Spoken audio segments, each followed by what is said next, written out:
Hey guys, I'm Sophia Evangelista. And I'm Tara Bernstein. We're here with Double G Sports covering the Perfect 33 Foundation for the 20th anniversary of David Wells' Perfect Game. Stay tuned and watch us cover some amazing Yankee legends.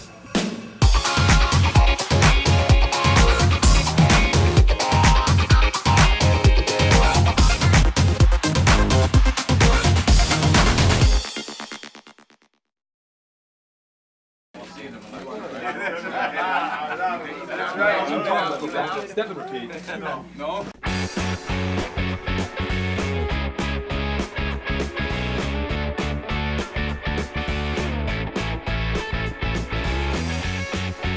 20 years ago today, do you remember what you were feeling? What were the emotions like in that dugout during that game? Well, we were having a pretty good year. I mean, 20 years ago today, we had a pretty good record. I was excited about getting to the ballpark every day. And, of course, David Wells, you knew one thing. When you give David Wells the ball, he's reluctant to give it up, and there are times I had to take him out. And then this particular day was, it was pretty interesting to watch. He did something so special 20 years ago that we're able to build a charity event around it. So it's a signature moment that I think the further removed you get from it, the more you appreciate. What were the emotions on David Wells' perfect game? What were you feeling that day? Oh my God, you don't see a perfect game coming up like that, and seeing the game develop in seventh inning, eighth inning, and getting close to happen, it's amazing. Something special. I never saw the stadium so vibrant in a regular season game. For whatever reason, that particular day and time, a day game, I think it was a Sunday game, and just Boomer just kind of lit the whole city up, and it was just so exciting and so great to be part of that moment. Because one thing about David, he's always been aggressive when he pitched. And it just looked like he was so precise this particular day. And of course, you have to be lucky to pitch a perfect game. We were just wanting to win another game. And as it turned out, you look up at that scoreboard, and when you're sitting in the dugout as a manager, that scoreboard's right in front of you, and you're watching there's no hits. And when you start counting who's the last out in the inning, it was either the third hitter, the sixth hitter, or the ninth hitter, which means nobody is on base. And then it got pretty exciting. What is your best memory from the perfect game? I think it's, afterwards when it kind of sets in, it takes a while. It's almost like you're stunned. It's almost you were in shock that it happened. And it takes a while to process it. And 20 years later, we're still kind of processing it. And, it's nice that that the fans, the New York Yankee fans, remember it. They remember where they were, and they tell us all these stories, and that's probably the best part. What were you thinking before the game? Did you have any pre-game rituals or anything before? No, I was too hungover to figure that out, but no, it went well. It went well, and after the first pitch, I was good. But I'm a superstitious guy, so I just kind of did my same things, that I've done every game. But no, it was just a little tougher. But I got through those emotions, and all hell broke loose. We talked before the game. We talked after the game, and that's a perfect game. You don't want to jinx anything, and we had a great game plan. He was going right along the game plan, and he was throwing everything that I wanted him to throw on locations and pitches and counts. So it doesn't happen often, so it was a very special day. What kind of superstitions do you have? Just don't touch the line, spit on the first step, get a drink of water with 2 outs, stupid stuff like that. So it's great. Boomer's the type of guy that he lets you know when he needs something. He's not shy. He has no filter.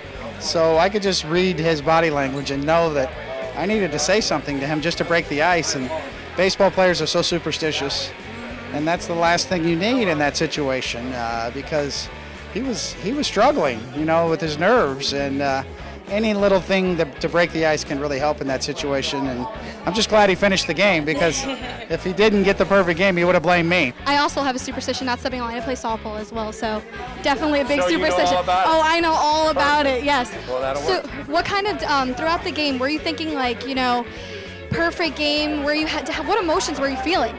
No, I was just trying to throw strikes to this guy. I mean, Jorge was my pick. He put the fingers down. I just went for the glove. How much pressure did you feel calling certain pitches towards the end of the game? Well, when he's throwing strikes and he's doing everything that I'm asking, and he's doing everything that we talked about before the game, it's a lot easier. You just you just put the suggestion down, and he was going right along with me. You get a little tense towards the end of the game, but you have a job to do, and that was all what I was thinking. Did you guys have any cool handshakes? No, fist pump. That was it.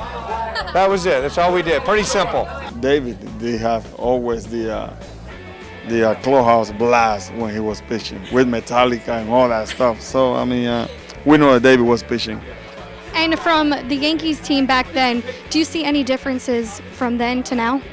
Well, I had a special group, there's no question. It's a pretty impressive group out there right now, and a lot of young players. I think it's pretty reminiscent of what the Yankees were back, in the 90s when I managed, because there were a lot of homegrowns. If you were to compare this year's Yankees team to back then, who would win Game 7 of the World Series? Well, let's give these guys a chance. We were tested veterans back then. We'd won a championship in '96, and then we won 114 games in '98, and then won that championship. So I'm a big fan of this Yankees team, and there's a lot of great young players, and I think we should just give them a chance to be themselves and earn their way. But they're a lot of fun to watch, and they have a chance to do great things. I don't think not too many teams can compare to '98 team. We're talking about a team that already won. This team, it is actually in that battle right now, and time will tell. I think they're a great team on paper, but they still have to do it. We are in a position that we can look in hindsight and said, well, yeah, they're a great team, but they actually have their history to prove it. So they're actually trying to make their mark in the game right now, and I think it'll be kind of unfair to make that kind of comparison right now at this point. You ask me the same question at the end of the season, and I'll probably have a different answer. If you could give one piece of advice for younger ball players, what would it be? Well, first off, to enjoy it, enjoy the game. I think we put a lot of pressure on young people in saying you have to win. It took me over 4,000 games, before I got to a World Series. But I think the most important thing is make the game fun. Concentrate on the hitter that you have at hand. Go along with your catcher, and try to go with the game plan. If the game plan doesn't work, you gotta do certain things to get you back on that game plan. But relax. It's a fun game. Look at the target, and throw the ball right where it needs to be. How does it feel to get everybody here together on this special night?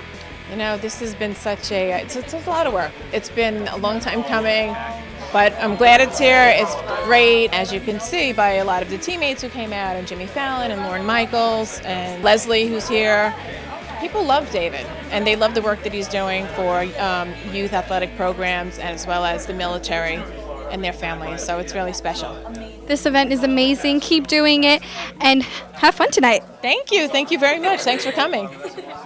And that's a wrap here at Sony Hall. Tune into Overtime on Double G Sports.